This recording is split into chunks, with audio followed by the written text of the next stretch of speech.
हमारे अंदर इच्छाएं कई तरह की होती हैं। सफलता प्राप्त करने की इच्छा, अपने मकसद को पाने की इच्छा, कुछ कर गुजरने की इच्छा, लाइफ को मीनिंगफुल बना देने वाली चीज के लिए मर मिटने की इच्छा, कुछ बड़ा करने की इच्छा।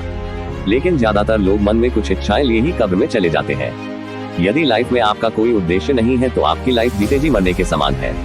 यदि आप जीवन जी रहे हैं तो आपके पास एक उद्देश्य जरूर होगा, लेकिन यदि आप जीवन को सिर्फ काट रहे हैं तो मैं श्योर हूं कि आपकी लाइफ में उद्देश्य की कमी है। क्या वाकई आपके पास कोई उद्देश्य है भी? क्या आप बिना उद्देश्य के लाइफ की गाड़ी को आगे लेकर जा रहे हैं? याद रखिए, आपका उद्देश्य ही आपके अंदर कुछ करने की लगन पैदा करता है।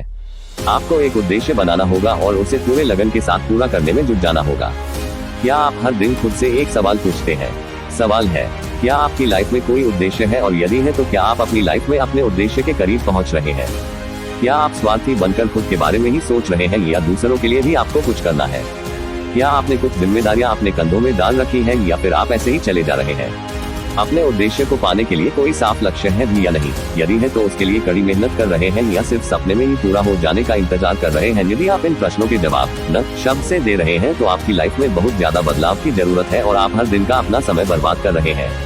एक बात हमेशा याद रखिए, लाइफ हमें उसी हिसाब से सब कुछ देती है जिस हिसाब से हम उसे देते हैं। ये प्रकृति का सिद्धांत है, हमें वही सब मिलेगा जो हम देंगे।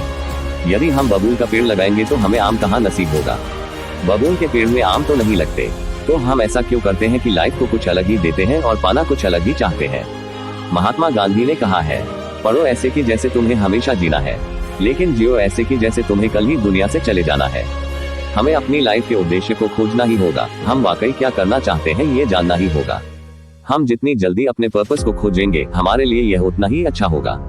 अपने जीवन के उद्देश्य को खोजना इतना भी आसान नहीं है, यह एक बड़ी चुनौती से कम भी नहीं है। जब हमारा उद्देश्य साफ हो जाता है तो हमारी लाइफ पूरी तरह से अपना बैलेंस बना लेती है।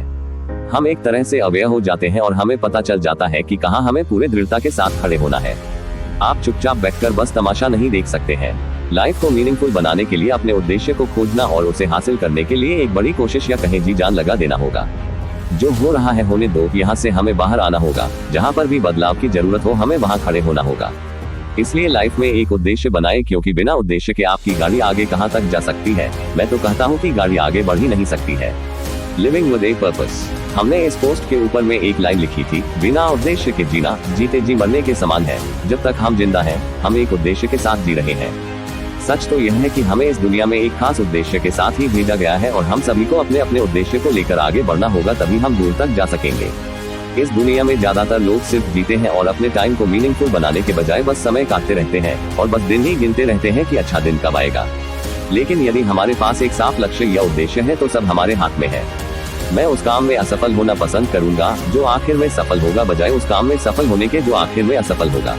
Woodrow Wilson. इस दुनिया में ऐसा कोई भी व्यक्ति नहीं है जो अपनी लाइफ से प्यार न करता हो। हम सबकी लाइफ बहुत ही ज्यादा कीमती है और हम इसलिए खास हैं क्योंकि हम अपने बूते पर दुनिया की हर एक चीज अपनी मेहनत से हासिल कर सकते हैं, और हासिल तभी कर सकते हैं जब लाइफ का पर्पस मिले।